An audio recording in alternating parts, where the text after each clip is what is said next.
নমস্কার বন্ধুরা, জ্ঞান কথা চ্যানেলে আপনাদের জানাই স্বাগত।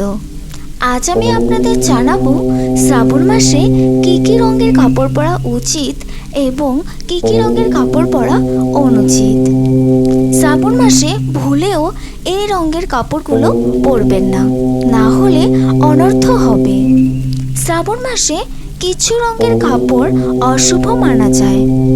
শ্রাবণ মাস শিবকে সমর্পিত করা হয়, এই জন্য নিয়ম কানুন মেনে শিবকে পুজো করা হয়। এই মাসে নিরামিষ ভোজনের উপদেশ দেওয়া হয়। শ্রাবণ মাসে কোনো মতে কালো রঙের কাপড় পরবেন না। কালো রঙের কাপড় পরে পূজার্চনা করা অশুভ মানা যায়। শ্রাবণ মাসে নস্যি রঙের কাপড় পরে পূজার্চনা করা উচিত নয়। পুজো করার সময় ধ্যান রাখবেন নস্যি রঙের কাপড় পরবেন না। শ্রাবণ মাসে কোন কোন রঙের কাপড় পরা শুভ বলা হয়েছে।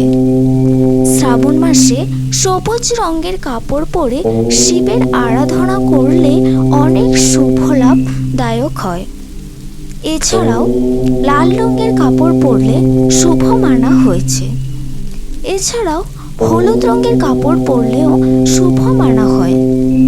নমস্কার বন্ধুরা, এরকম ভিডিও পেতে চ্যানেলকে সাবস্ক্রাইব করে পাশের বেল আইকনটি অন করে দিন।